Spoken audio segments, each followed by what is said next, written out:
Okay, so we plug in table values. All that means is that for a given value of x, we're going to put that into a relation or equation, and then we just solve for a y. In other words, I give you the value for the independent variable. You just need to find out what the dependent variable is now. What is the result of plugging in that number? Okay? Yeah, okay, you don't need laptops, so let me just close them. So when x is 0, we plug that into our equation. What do we get for y? Negative 3. We plug 1 for x, we get x for 2. Right, so 2 times 2 is 4 minus 3 is 1. 2 times 3 is 6 minus 3 gives us 3. Finally, we plug in x equals 4. We get 4 times 2 is 8 minus 3 is 5. So we go off and do a scatter plot of this. So 0, negative 3. Puts us right there. And then 1, negative 1. Puts us right there. 2, 1. 3, 3. And 4, 5. Okay, so hopefully everybody's got a scatter plot that looks like that. Okay. Now what we realize is that we could actually have those points, we do a straight line, it actually will pass through all these points. So take out a straight edge.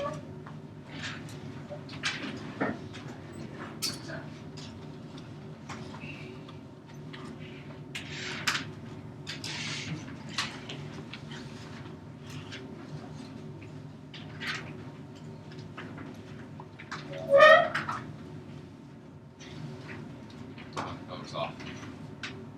I wish I had a ruler for this thing. Yes, sir.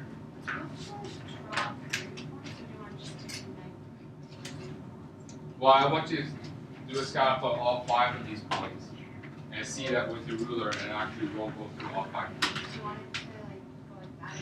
So you can extend it longer, right? Because we can extend this longer because really what can we have for the value of x? Yeah, we can have like from negative infinity to positive infinity, right? So that line can really extend beyond. Do you guys see a shadow as well? Okay. Oh, yeah. Oh, yes. Yeah, it's like we have to put on 3D glasses, right? You get 3D, math class in 3D. So given this line, we have a line. What's our slope of this? 2. How can you set that so fast, Abby? Rise to from the last 2 dots, the rise to the rest. So you went here, Yeah. and so basically you went a rise of 2, 1, 2, and a run of 1. Yeah. So here slope is, what is the variable to represent slope again? So m is equal to rise over run, 2 over 1, so slope is 2. If I go down, well if I go down, let's do this in red. So if I go down, what's my rise? Negative 2. Right? So here m is equal to negative 2, and my run is, yeah, negative 1 because it goes to the left. So it's equal to 2. I don't know why that would. Yes, sir? Can't you like automatically know what this is? It's in the formula y equals mx plus 2. Yeah. What do we call that number in front of the x? Well, we called it before the constant of variation. Remember when we did that computer programming thing and that output is equal to something times input, and we call that whatever we're multiplying the input by, it was a constant of variation. What we're going to see later on today is that. Okay. So here we can see the slope is 2. Now, I want to introduce you to a concept over here of this y, or the textbook calls it vertical intercept. Think of it as y-intercept because, I don't know why they introduced this vertical, because once you get past grade 10, we never say vertical, we call it the y-intercept all the time. Back later on, we refer to as y-intercept. So here, okay, the color, no wonder the colors are coming out. This supposed to be red 0. This projector needs to be fixed.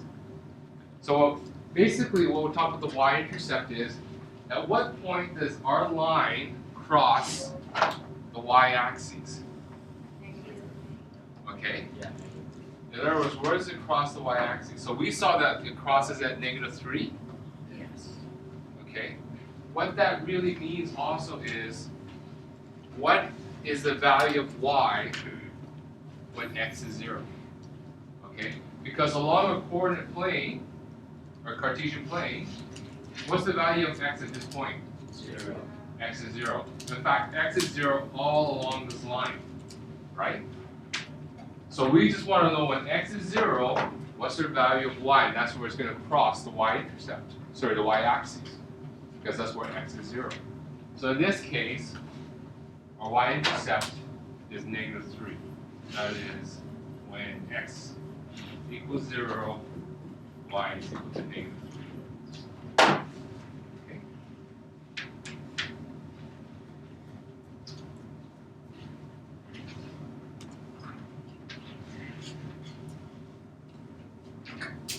Okay, so we're going to talk about y-intercepts a lot. You can really see it, like the sun.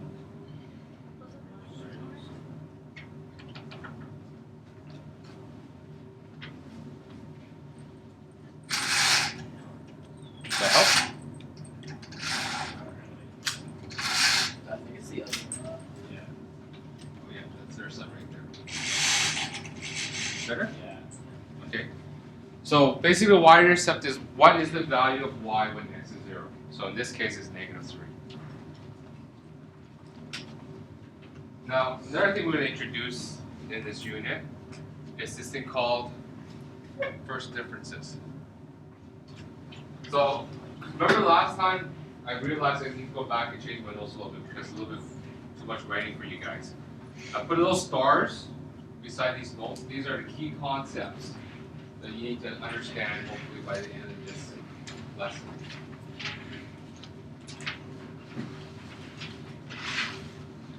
So here we have first differences.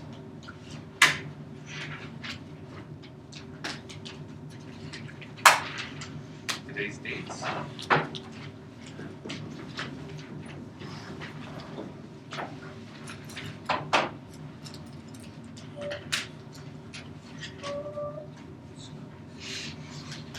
So Tyler, I'm going to read it out. Just write. Okay. First differences are the difference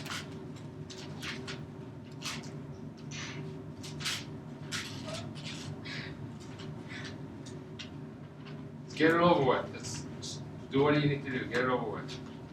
It's like ripping hair off your legs. Just get it over with. First differences are the difference between the y values in a table of values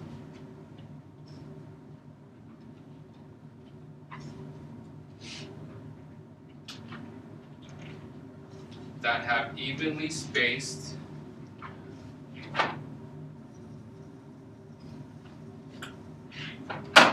x values.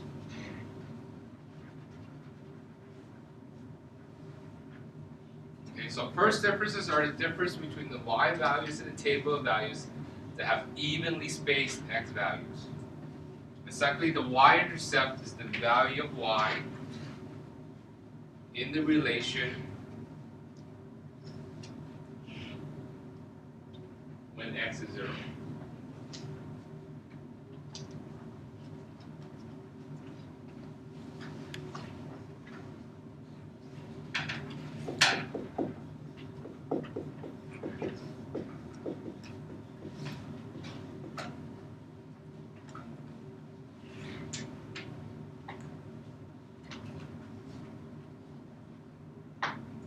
Okay, so that third column that I have in our table is for the first differences. This is how we're going to calculate the first differences. When we have our table of values, there is no first difference here. Okay, so you just indicate that by striking a line through. First of all, are my x values evenly spaced? In other words, there's an evenly interval between them. Yes, right? Here the interval happens to be 1. So we can actually calculate the first differences. What you do is you take this value, subtract this value. So what's -1 minus -3? -1 minus -3. 2. Okay. So this, you keep doing the same thing going up. So you take this, and you subtract the 1 on top. So this is why you don't have anything for the first one. There's nothing above the -3. There's nothing to subtract. So here what's 1 minus the -1? 2. That gives us 2. Here we got 3 minus a -1. 3 minus 1 gives us 2. And finally, the last first difference here is 5 minus 3 gives us a 2. So that's the definition of first difference. Okay? It's kind of straightforward. So you take that y value, subtract it to the one above it.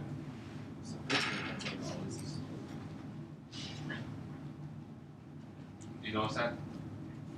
We always got a constant value here 2, and it happened to be the same as our slope. And our -3 here was our y-intercept. You have to figure them all out. You just like rate 2 for all of them. Are they always the same? Well, if we know that it's a line, Oh, then yes, they're all the same. But the question is, how can we determine if it's a line? Why is Okay. there a sign circle? Well, because I was trying to indicate that this is 5 minus 3. Oh. Okay, that's 3, and I'm trying to have the error up there. That's how we calculate the first difference. Take the 1 on the bottom and then subtract it to the 1 on top. what if the higher number is lower? Are the higher numbers higher than the lower? Just getting bigger. Well, then it'll be a negative, and that tells us that our slope is, and that usually happens when it's. So let's do another quick example. So here we have another equation, -2x plus 3. Honestly, bro. No, so here's we're just gonna do a table. So I got a little bit head start on you, I'll let you catch up. So draw your, write down the equation. Y is equal to -2x plus 3, and then just do this little table.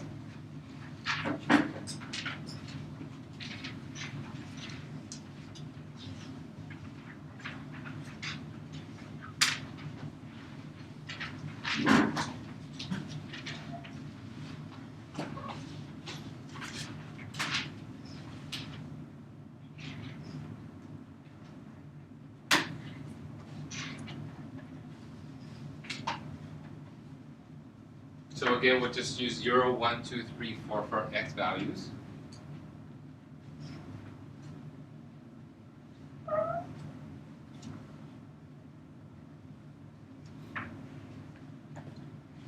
So this first equation, when x is 0, what's y? In other words, what's our y-intercept?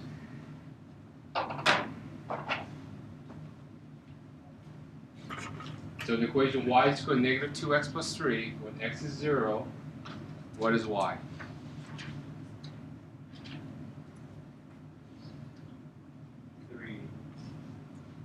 Right? Yeah, so -2 times 0 is 0, plus 3 gives us 3. When when x is 1, what's the value of y? So -2 times 1 is -2 plus 3 gives us 1. So when x is 2, 2 times -2 is -4 plus 3. So -4 plus 3 gives us -1. When x is 3, so -2 times 3 gives us -6. Plus 3 gives us 3. Sorry, -3. Finally, 4 times -2 gives us negative 8 plus 3 gives us negative 5. So now calculate the first difference. Again, the first one is blank because there's nothing, no number above it to subtract. So here we go, 1 minus 3. So what's that one? Negative 2. Here we got negative 1 minus the negative 1. Sorry, minus 1, minus 1. That's a multiple. Gives us negative 2. Here we have negative 3 minus the negative 1 gives us, that's a plus, negative 2 again. And finally, negative 5 minus the negative 3. So that turns into plus, gives us negative 2. So here we see that the first differences are all the same. What about the second one? Y equals 2x squared. So the first one is 0, right? Because x squared, 0 squared is 0, times 2 is 0. Oh, and x is 1. So 1 squared is 1, times 2 is 2. 2 squared, 2 times 2 is 4, times another 2 is 8. So 3 squared, next is 3, 3 squared is 9, times 2 is 18. Hopefully we're getting good at arithmetic. 16 times 2 32. Yeah, 4 times 4 is 16, times 2 is 32. Okay. So in order to calculate our first differences, we just do the same thing. Is our intervals on our x evenly spaced? Okay, so now we can calculate this now. So nothing on the first one. So 2 minus 0 is 2. This one, 8 minus 2 is 6. And finally here, 18 minus 8 is 10. And here, 32 minus 18 is 14. So this one doesn't have the same difference of squares all the time. So what are you thinking? Yeah, it's not. It's not linear. So our equation is not linear. We're not going to get a straight line. We plot this out. So you guys figured out the first concepts by yourself. If the first differences of a relation is constant, as you take these up late, then the relation is linear. Okay? So we deduced that the first one it was linear because we had a constant first difference. Otherwise, it's nonlinear, which is the case in the second one. Our first differences were not the same. We got different values there.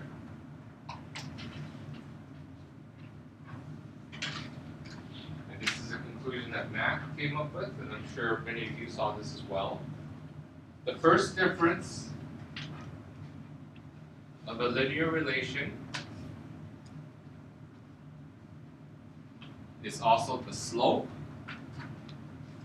We also call this the constant of variation. We also call this the constant rate of change of the relation. The 4 terms are basically the same thing.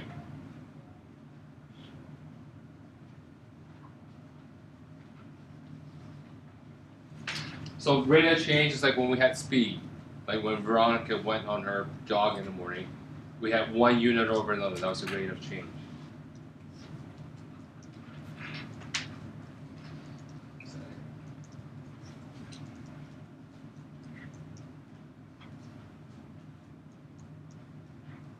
So let me ask this.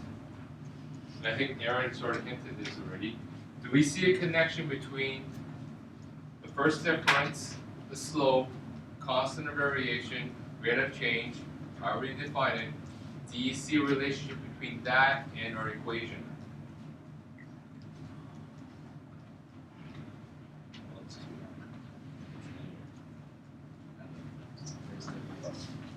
Well, here our slope was what? Negative 2. And what was in our equation? Negative. Y is equals negative 2x plus 3. In this other one, we have y is equal to 2x minus 3. What was our slope here? 2. What we're starting to see is that in our equation, this is the slope.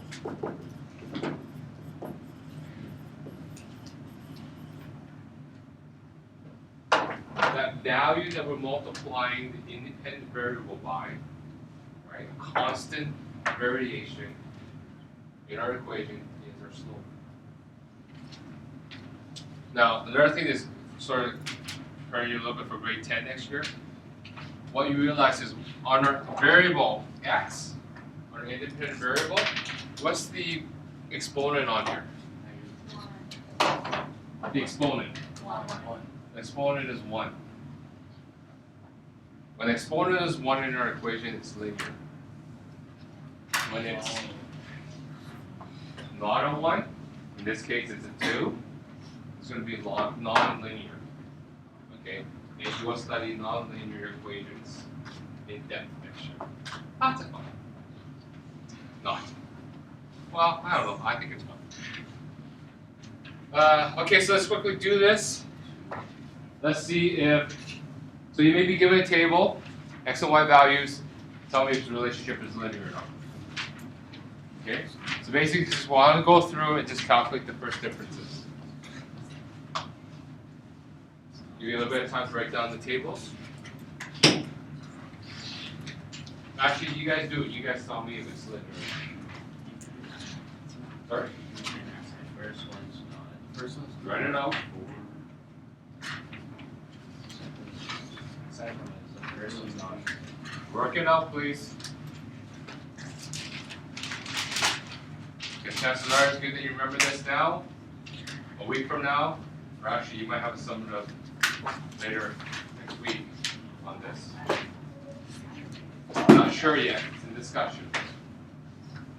You may not remember it so well. That's what your notes are for.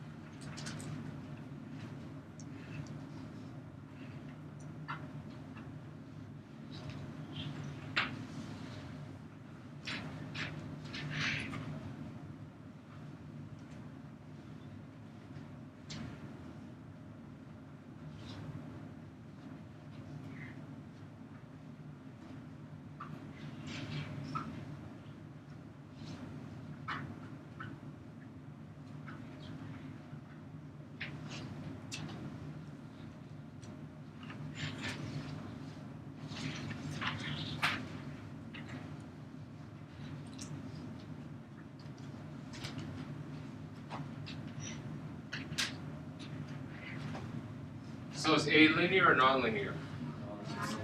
A is non-linear? How come? What's the difference? The zero is different. It's up by 1. So this one is 2, this one is 3, this one is 4, right? Excuse me. So those are first differences. It's not a constant, thank you. So it's not linear. What was the second one? And what's this first difference throughout? 4, 4, and 4. So this one is linear.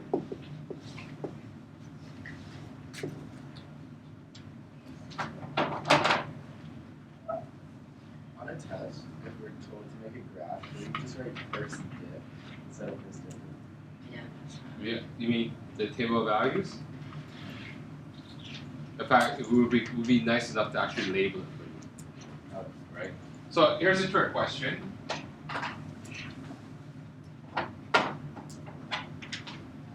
So you guys said this was linear, right? Yeah. So what happens in here, I had another row.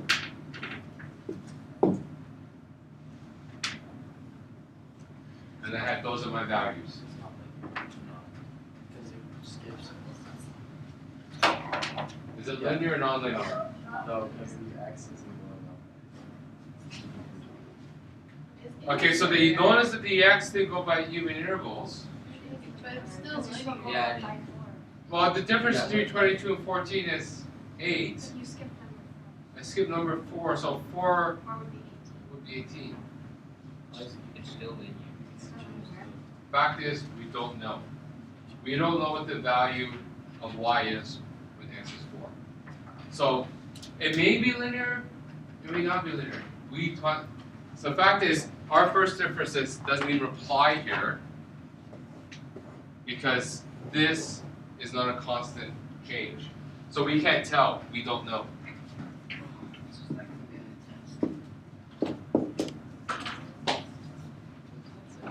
Anything that I say in this class may be on a test. So Okay. if that happens, you just want to write it. So if that happens, you say, you know what? You can't tell if it's linear or non-linear because we cannot use the first differences principle here, right? The fact that you cannot use the first difference principle here, you can't tell if it's linear or non-linear. Okay.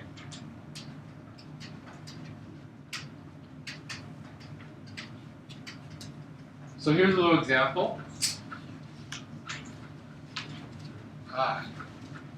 Who knows what that triangle thing means?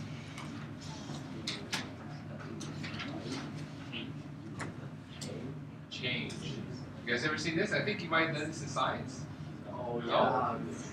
yeah, remember that ERB thing? Like Oh, triangle yeah. temperature or Yeah, triangle. Yeah, ERB was so weird. Wait, we have to write Yeah, no, it's- yeah. like a star. Yeah. So what this triangle really means? This really means delta. That.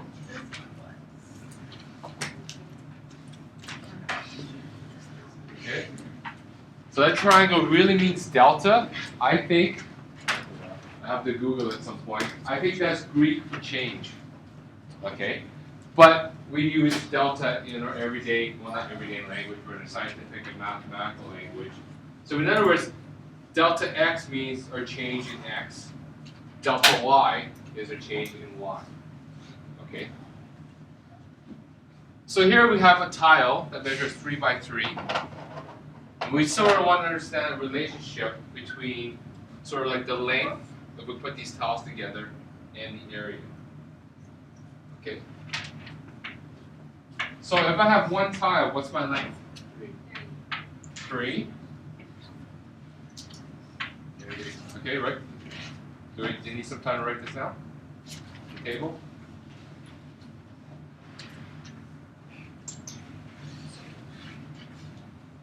Miss Veronica. Yeah, so just instead, that's why mathematicians, we love being efficient. Instead of writing delta or changing x all the time, we create this symbol called a triangle. So we just call this delta.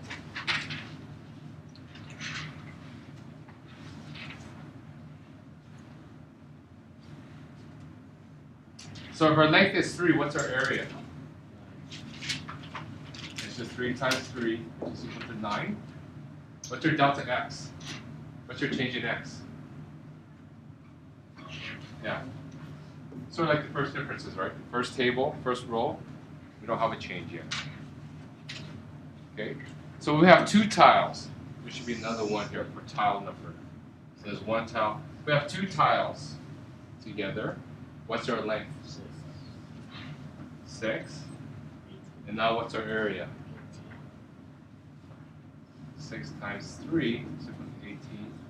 What's our delta x? 3. Right? 6 minus 3. So that's how we got 3. This is our delta x. And what's our delta y? So here's our delta y. That's 9. So let's proceed with 3 tiles. So we have 3 tiles. What's our length? I just gave it to you as 9. And what's the area? Yeah, 9 times 3 equals 27. And our delta x here is? Right, delta x. And our delta y is also 9. Finally, we have 4 tiles. Our length is 12. 12 times 3 is 36 for our area. Our delta x. and our delta y is 9 as well. Okay, so we start to see a pattern here when we put these tiles together between the length and the area.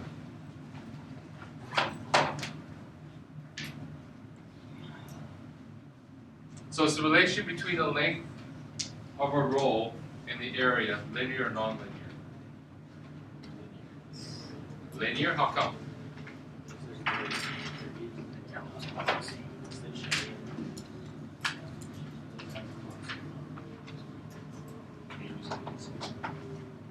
Linear because what? The shape between the lines. Okay, so what do we call that again? First Because the first difference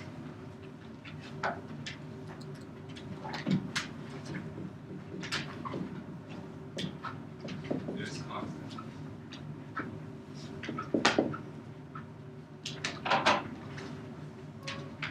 So can we come up with an equation for this then?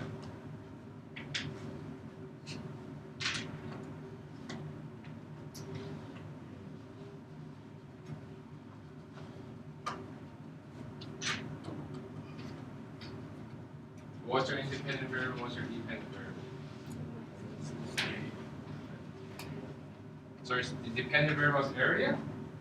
So area is equal to something times length, right? Because that's your independent variable. area equals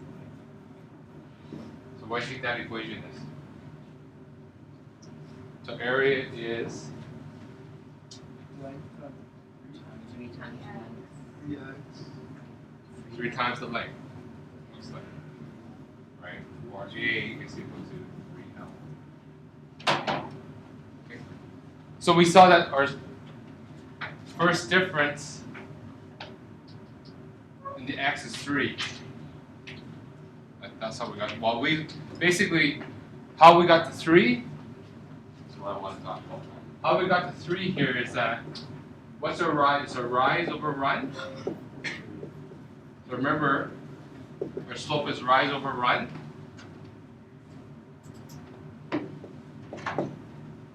This is really delta y over delta x.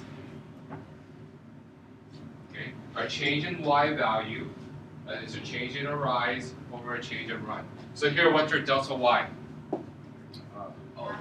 9, right? Oh. And our delta x is 3. So that's equal to 3. So that's how we got 3 as sort of a slope to our equation.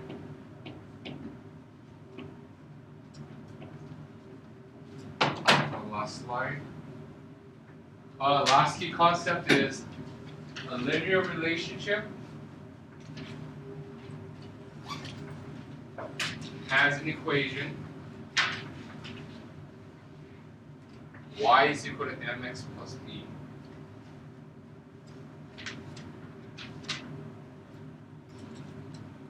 Where m is the slope. And hopefully we also saw that b was a y-intercept.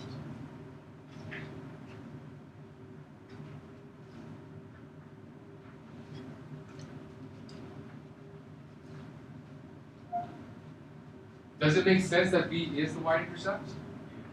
How come? Why does it make sense that b is the y-intercept? Veronica? Why does it make sense that b is our y-intercept in this equation? In our general equation, y equals mx plus b. So in other words, we have y is equal to 2x plus 3 or 2x minus 3. Why does it make sense that minus 3 or b is our y-intercept?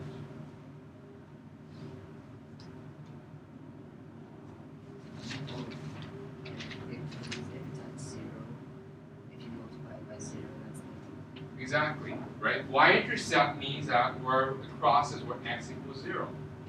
So if x is equal to 0 here, 0 times m, no matter what m is, and so we're left with y is equal to b.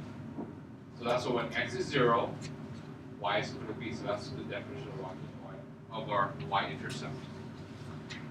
Okay, for homework, sorry, I left this a little bit late again. This is on Blackboard already. Are they getting it?